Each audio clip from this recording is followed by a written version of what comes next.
In a world that's dominated by winning, the idea that loss can be a good thing is something of an anathema. And yet, throughout human history, loss has forged characters, changed nations, and well, much, much more. Hi, I'm Bernie Diamond, and welcome again to Fresh. Just about every country in the world sets one day aside each year that has something to do both with its national identity and with overcoming struggle. Many celebrate some form of Independence Day. America has its Memorial Day. The Brits celebrate Armistice Day. But on this day, each year, the New Zealanders and the Australians do something very strange. Whilst others typically celebrate their victories, we on this day commemorate a terrible defeat. We remember our 36,000 casualties suffered during the World War I battle in Turkey on the Gallipoli Peninsula. What a strange thing to do.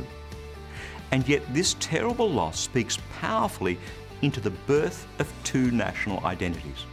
Christians actually also do a strange thing. They too celebrate a terrible loss, the death of Jesus on that cross. 1 Corinthians chapter 1 verses 18 and 19.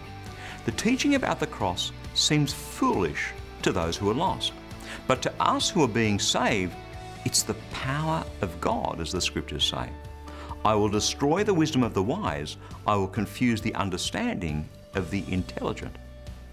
Celebrating a loss can seem foolish, but just as the terrible loss of Gallipoli forged the character of two nations, so the crucifixion of Jesus has saved countless lost souls and ushered them into an eternity with Him.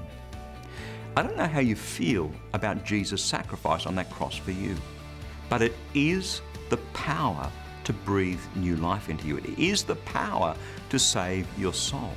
It's a defeat that delivers you victory for all eternity.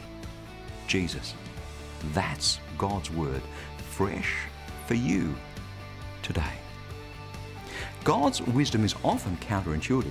It almost always flies in the face of so-called worldly wisdom. And yet it's a wisdom born out of His incredible love. It's a wisdom that has the power to transform and indeed save lives. So if you'd like to go a bit deeper, then let me encourage you to stop by at christianityworks.com, and right there on the homepage you'll see This Week on TV. You can watch this week's half-hour television message for some more in-depth teaching straight out of God's Word. Again, that's christianityworks.com.